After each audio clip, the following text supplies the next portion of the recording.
El día de hoy vamos a hablar sobre la elastografía de próstata y pues la ayuda que esta tiene en el diagnóstico del cáncer prostático.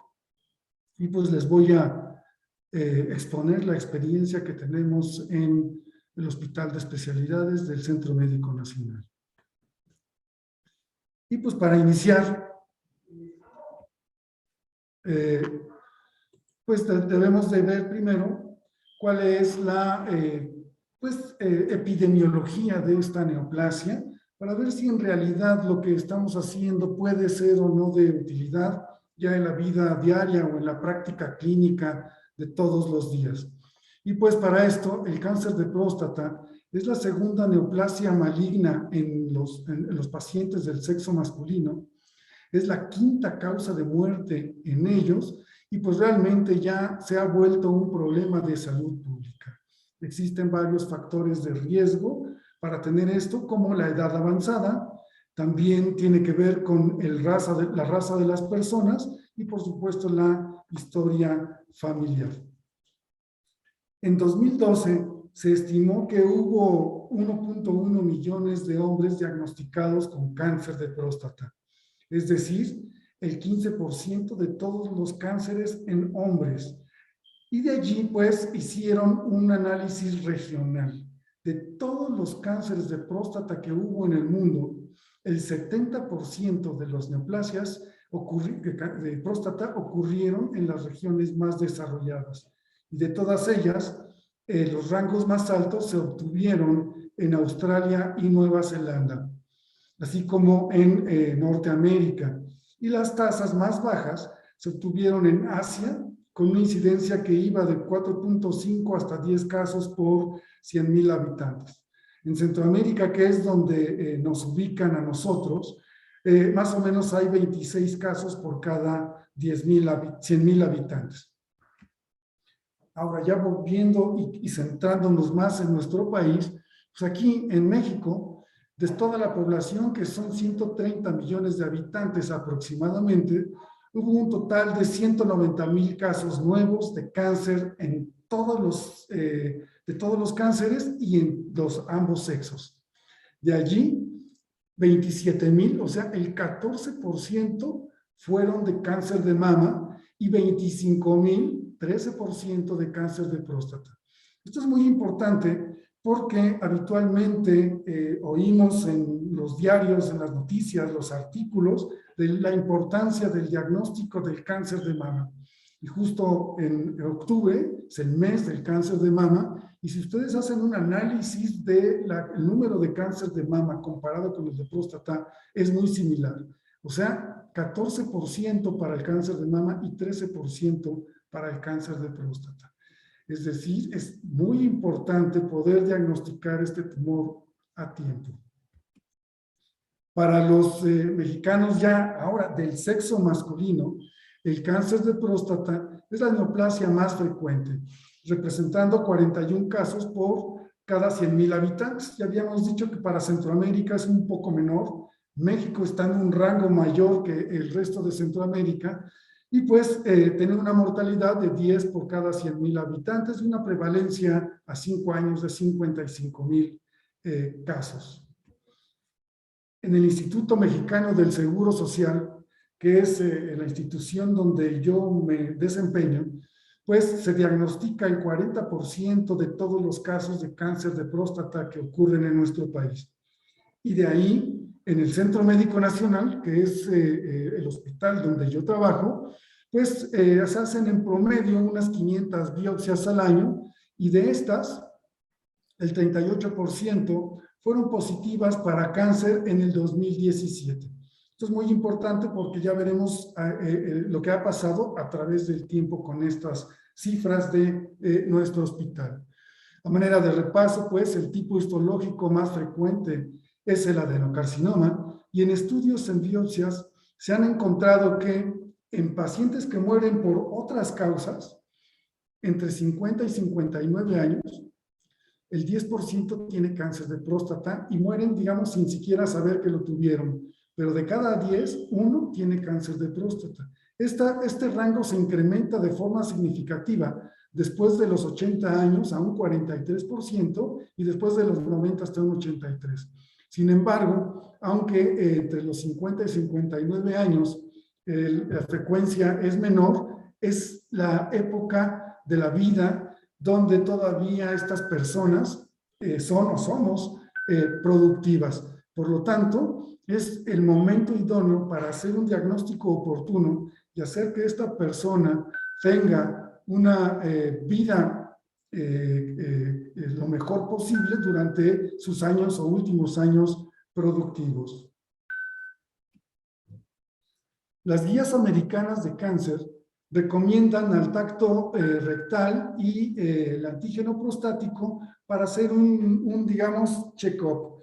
Y de allí, pues, hay varias formas de hacerlo. La primera, pues, midiendo los antígenos, y ellos dicen si hay que hacer de nuevo los estudios entre 2 a 4 años, o 1 o 2. Sin embargo, donde entra ya el radiólogo es en el tercero, donde el antígeno prostático es mayor a 3 nanogramos por mililitro, y además con un tacto rectal hecho por un urólogo sospechoso. Esto lleva a que el urólogo pida la biopsia y es donde nosotros actuamos en el diagnóstico de esta neoplasia. A manera de recordatorio, de una manera muy simple, digamos que los principios básicos de la elastografía se dan ya que está todo basado en que los tejidos tienen la capacidad de deformarse cuando se les aplica una fuerza externa y de volver a su forma original cuando se deja de presionarlos, como se ve en el esquema. Tienen su forma, se les hace presión y se deforman.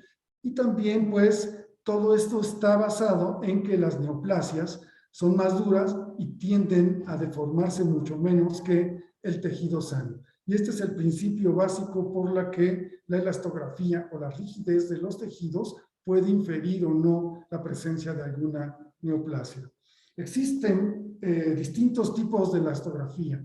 Para fines prácticos podemos dividir a la elastografía en 2 grandes grupos. Aquella que se basa en la compresión extrínseca de los tejidos, y pues de esta está la presión manual, en la que con la mano nosotros hacemos fuerza sobre el transductor, presionamos los tejidos y deformamos las estructuras que los componen. También se puede hacer por la fuerza de compresión acústica propia del sonido, de una manera no cuantitativa, y también se puede hacer a través, pues, de las compresiones o de los movimientos que producen algunos movimientos fisiológicos como el respiratorio o los latidos cardíacos, por ejemplo. Y el otro gran grupo de elastografía es aquel que utiliza las ondas de corte. Y de este, a su vez, se divide en 3 grupos. El 1D, que utiliza la fuerza mecánica, esto es, que el transductor con lo que se hace la elastografía tiene un martillo por dentro que ejerce una fuerza completamente mecánica sobre los tejidos, y pues esta fuerza es conocida, por lo tanto es factible hacer el módulo de Young y por lo tanto obtener valores en kilopascales para la obtención, digamos, de la rigidez. Y existen otros 2 grupos de onda de corte, que es el 2D y el de un punto. La diferencia entre uno y otro es el número de muestras que se pueden obtener. En el de un punto, solamente es un ROI, un cuadro que tú decides dónde escoger la muestra, aprietas el botón y pues tienes una muestra o una rigidez de esa zona. Y el 2D lo puedes hacer además en tiempo real, tiene un mapa de color y después puedes hacer mediciones o varias mediciones en un solo corte. La plática de hoy y el estudio que hicimos está enfocada en la de 2D, elastografía por ondas de corte 2D.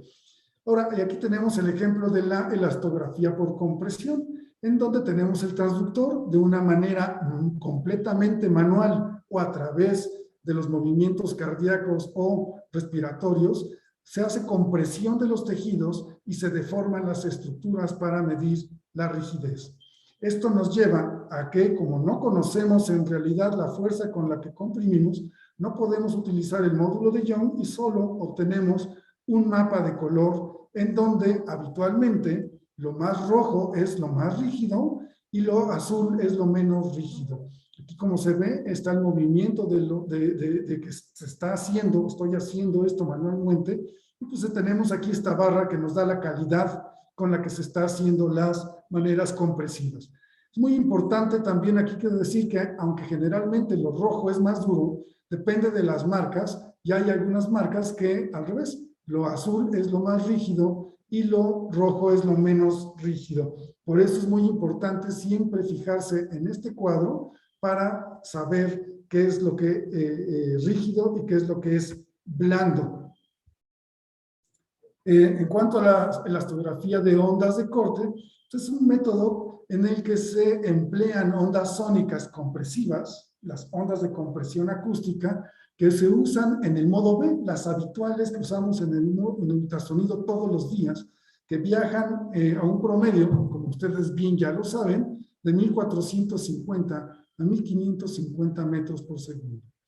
Estas ondas viajan a esa velocidad, chocan con las estructuras o los tejidos y emiten ondas transversales o ondas de corte que tienen velocidades extremadamente bajas si las comparamos con el promedio normal del modo B. Y estas van entre 1 y 10 metros por segundo. A mayor rigidez, la velocidad es mayor. Aquí, por ejemplo, tenemos uno más rígido donde las ondas de corte tienen una velocidad mayor que en una lesión menos rígida donde la velocidad es muy baja. Es decir, todo lo que se acerca a 1 es menos duro que lo que tiene cerca de 10 metros por segundo. Y ya entrando a la cuestión que nos trajo aquí hoy, es el cáncer de próstata. En nuestro protocolo lo que hicimos fue que hicimos un ultrasonido transrectal en aquellos pacientes que cumplieron los criterios de biopsia, mayores de 50 años, con un antígeno prostático de más de 3 nanogramos por mililitro y un tacto rectal sospechoso realizado por un urólogo. Una vez que nos solicitaron la biopsia, entonces ya hacemos el transrectal, medimos el volumen prostático, se hizo la elastografía de onda de corte y se obtuvieron las 12 muestras que normalmente se utilizan. En este protocolo no medimos las zonas donde había más rigidez, sino que decíamos, aquí vamos a hacer la muestra como antes de la elastografía, medíamos la rigidez y entonces ya tomábamos la biopsia, con la finalidad de no sesgar el procedimiento. Después se recolectaban los datos a través del resumen clínico, de los kilopascales que se obtenían a la hora de hacer la biopsia y pues el reporte de patología que para fines prácticos nos decían si hay cáncer o no hay cáncer. Y este reporte pues lo hizo un patólogo, el mismo patólogo hizo todos los reportes con 18 años de experiencia para después obtener la sensibilidad y especificidad de todo esto. Y ya pues en la muestra que obtuvimos, pues las características iniciales fueron que estudiamos un total de 62 pacientes con una mediana de la edad de 68 años y un índice, un rango intercuartílico de entre 64 y 76 años. El volumen de la próstata tuvo un rango de 46 con un más o menos de 33 hasta 72 centímetros cúbicos y el antígeno prostático tuvo un rango de intercuartílico de 35 nanogramos por mililitro, pero hubo entre 10 y hasta 50. Ahora, de allí, en cuanto al número de pacientes, o sea, de personas como tal, el 58% tuvieron positividad para cáncer y el 42% no tuvieron cáncer. Pero hicimos además de ver a un paciente como tal, las 12 muestras, porque nosotros mandábamos 12 cilindros en 12 frascos numerados y el patólogo reportaba cilindro 1, cáncer sí, cáncer no, cilindro 2, 3, 4 y 5. De tal manera que cada cilindro tenía su medición en kilopascales y cada cilindro también tenía su diagnóstico de cáncer sí o no. De tal manera que se obtuvieron un total de 732 biopsias, o sea, 732 cilindros, Y de estos 732 cilindros, el 40%, 295, fueron positivos para cáncer y 437 cilindros fueron negativos para cáncer. El rango intercuartílico de la rigidez de todos los cilindros fue de 70 kilopascales. Los que tuvieron cáncer positivo ya se incrementó a 81 kilopascales y los que tuvieron cáncer negativo de 60. Entonces, de aquí ya estamos viendo que sí hay una diferencia de 20 kilopascales en el rango intercuartílico de aquellos pacientes que fueron o cilindros que fueron positivos para cáncer y aquellos que fueron negativos para esto. Y aquí pues vaya, tenemos una imagen pues donde estamos midiendo con el mapa de color el sitio donde aquí tuvimos 99 kilopascales y se decidió por eso hacer, digamos, la muestra, no allí como tal porque fue ciego esto, o sea, ahí pensábamos hacerla, pero tuvo 95 kilopascales y decidimos que era más probable que fuera cáncer. También hicimos ya después de todo esto una curva de ROC y pues lo que vemos aquí, el azul, es los cilindros y vemos que sí está por arriba de la media, con un área de 0.67, es decir, sí tiene utilidad de la histografía, esta curva nos lo demuestra y además es muy similar a la utilidad que tiene el antígeno prostático que está señalado aquí como verde. Lo que está por debajo de la línea fue el volumen y pues por lo tanto el volumen prostático no es útil, o por lo menos en nuestro protocolo no resultó ser útil ni tener ningún valor predictivo para pensar de que el volumen de la próstata influía en si el paciente pudiera o no tener cáncer. Lo que sí es importante es que la rigidez de la próstata sí está relacionada con el cáncer y también el antígeno prostático, como lo demuestra muy claramente esta curva ROC de nuestro trabajo. Sacamos la sensibilidad y especificidad. Basado en la curva ROC, escogimos 75 kilopascales como punto de corte. Y pues ustedes ven aquí, no tenemos una sensibilidad y una especificidad espectacular. Por ejemplo, tenemos sensibilidad del 50% y especificidad del 70%. Pero ¿qué es lo que sucede cuando hacemos ya esto y lo baseamos en un nomograma de Fagan? Y aquí entonces las cosas empiezan a cambiar. Y por ejemplo, hicimos para hacer el ejemplo en 3 cortes, ¿no? A 30 kilopascales tuvimos una sensibilidad del 74, pero una especificidad del 97%. O sea, digamos, si tú haces una biopsia por arriba de 30 kilopascales, le vas a darle a todos los cánceres, pero vas a tener una sensibilidad muy, muy baja. Y no solo eso, que cuando hacemos el nomograma de Fagan, pues tenemos 58% de posibilidad de tener cáncer de próstata antes de la prueba. Después, con el índice de verosimilitud, se hace el nomograma de Fagan y después de la prueba, con estos datos, tendríamos del 58, subiríamos al 80% de posibilidades de tener cáncer de próstata si hacemos las biopsias por arriba de 30 kilopascales. Sin embargo, decidimos que esta no iba a ser nuestro punto de corte porque estos corchetes que ven aquí están muy amplios, que pueden ir desde 65, digamos, hasta casi 90, que también esto es muy bueno. Pero entre 58 y 63 o 4, la diferencia, no hay mucha diferencia entre si es útil o no el diagnóstico de cáncer con 30 kilopascales. Sin embargo, desde aquí ya estamos viendo que sí hay diferencia en esto. ¿Qué pasa cuando lo hacemos a 70 kilopascales? Que subimos a 75% de posibilidades de tener cáncer. Antes de la prueba, 58%, con un corte de 70 kilopascales subimos a 75%. ¿Y por qué decidimos también 70? Porque aquí vemos la curva que ya el rango se estrecha muchísimo. Entonces, realmente estamos un 15% o 20% por arriba de lo que diagnosticamos de cáncer sin elastografía. Entonces, ya nada más el hecho de tener 70 o medición de 70 kilopascales, incrementamos el desempeño entre un 15 y 20% la biopsia de próstata, que esto realmente es significativo.